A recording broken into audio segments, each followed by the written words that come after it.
প্রিয় শ্রোতা বন্ধু,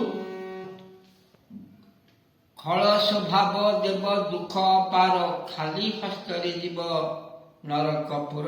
ଆପଣ ବିଚାର କରନ୍ତୁ, ଖଳ ସ୍ୱଭାବ ଅର୍ଥ କ୍ରୂର, କ୍ରୋଧୀ, ସର୍ପ କ୍ରୂର, ଖଳ କ୍ରୂର, କ୍ରୂର କେହି ନ ନିବାର୍ଯ୍ୟତେ, ମନ୍ତ୍ର ସରି ବଳେନ ସର୍ପ ଖଳ ନିବାର୍ଯ୍ୟତେ। ଆମର ଚାଣକ୍ୟ ଲେଖିଛନ୍ତି, ତେଣୁ ମନ୍ତ୍ର ସିଦ୍ଧି ବଳ ଦ୍ୱାରା ସାପକୁ ମୁଗ୍ଧ କରି ସେ ଖେଳୁଛି, ମନ୍ତ୍ର ଶୁଣୁଛି, କିନ୍ତୁ ଏ ମନୁଷ୍ୟ ଖଳ ଏତେ ହେଲେ ସେ ତା ପାଇଁ କୌଣସି ଔଷଧ ନାହିଁ, ସେ କିଛି ମନ୍ତ୍ର ବି ସେ ଶୁଣିବ ନାହିଁ। ତେଣୁ ଖଳଟା ହେଉଛି ମହାଭୟଙ୍କର। କଣ କରିବ ନା, ଖଳ ସ୍ୱଭାବ ଦେବ ଦୁଃଖ ପାର, ଖାଲି ହାତରେ ଯିବୁ ନରକପୁର। ଆହେ ମହତ ଜନକର ବଲୋକନ, ହୀନକୁ କରମି କ୍ରୋଧ ମନ। ଆହେ ମହତ ଜନକର ବଲୋକନ, ହୀନକୁ କରମି କ୍ରୋଧ ମନ। ଗୁପ୍ତ ସୁତ ଭାବରେ ରହିଛି ଆମ ପୁରୀ, କାଳ ବେଳେ ସେ ମୋ ପ୍ରାଣ।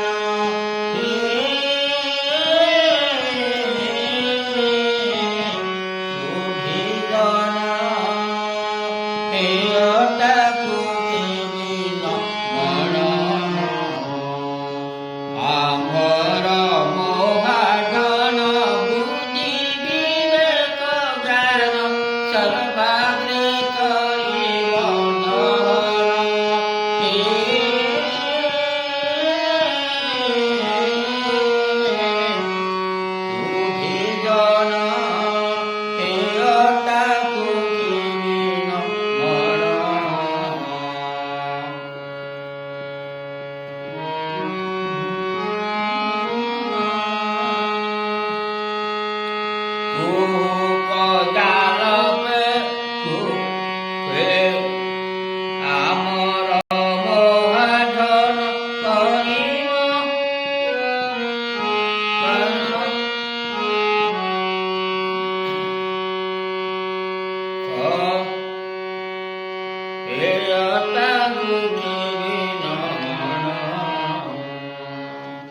সেই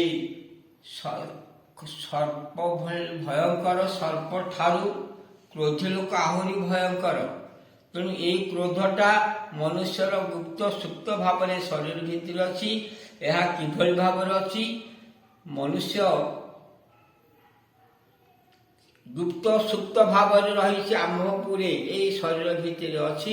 ତେଣୁ ଏ କ୍ରୋଧକୁ ବର୍ଜନ ନ କଲେ କ'ଣ ହବ ନା ବଟ ବୃକ୍ଷ ଯେଭଳି ଭାବରେ ସୂକ୍ଷ୍ମ ଭ୍ରୁଟିଏ ବିରାଟ ବୃକ୍ଷ ହେଇକିରି ଜଗତର କଲ୍ୟାଣ କରୁଛି, ସେହିଭଳି ଏ ସୂକ୍ଷ୍ମ ଅବସ୍ଥାରେ ଥିଲେ ମଧ୍ୟ ଏ ବଟ ବୃକ୍ଷ ଭଳିଆ ସେ ମହାଶକ୍ତିଶାଳୀ ହେଇବ ଏବଂ ଆମର ସମସ୍ତ ମାନ ସମ୍ମାନ ବୁଦ୍ଧି ବିବେକ ଜ୍ଞାନ ଏ ସୁନ୍ଦର ଶରୀରକୁ ସେ ନଷ୍ଟ କରିଦେବ, ଏ ପ୍ରାଣୀ ଜଗତର ଘାତକ ହବ।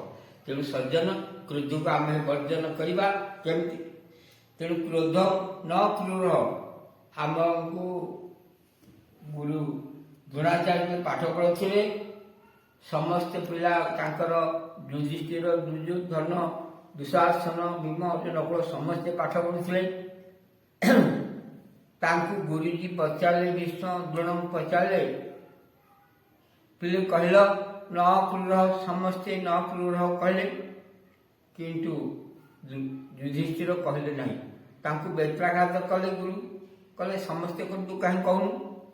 ବାରମ୍ବାର ରକ୍ତାଘାତ କରିସାରିଲା ପରେ ସେ କହିଲେ, ଗୁରୁଦେବ ମୁଁ କ୍ରୋଧକୁ କହିବି ନ କ୍ରୂର, କିନ୍ତୁ ଏତେ ଯାକ କହୁନଥିଲୁ, ଏତେ ପର୍ଯ୍ୟନ୍ତ କାହିଁ କହୁନଥିଲୁ? ନା, ମୁଁ ଏପର୍ଯ୍ୟନ୍ତ କ୍ରୋଧକୁ ନିୟନ୍ତ୍ରଣ କରିପାରିନଥିଲି।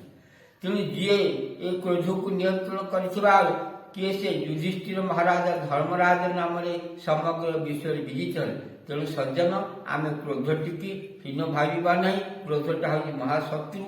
ଏ ଆମର ବୁଦ୍ଧି ବିବେକ ଜ୍ଞାନକୁ ନଷ୍ଟ କରିବା ସହିତ ପରିବାର ରାଷ୍ଟ୍ରକୁ ସେ କ୍ରୋଧ ବିନାଶ କରିଦେବ। ତେଣୁ ଆମେ ଖଳ ସ୍ୱଭାବକୁ ପରିତ୍ୟାଗ କରିବା ପାଇଁକି ମୋର ଏ ବିଚାରଧାରା ଆପଣମାନଙ୍କୁ ଉପସ୍ଥିତ କଲି।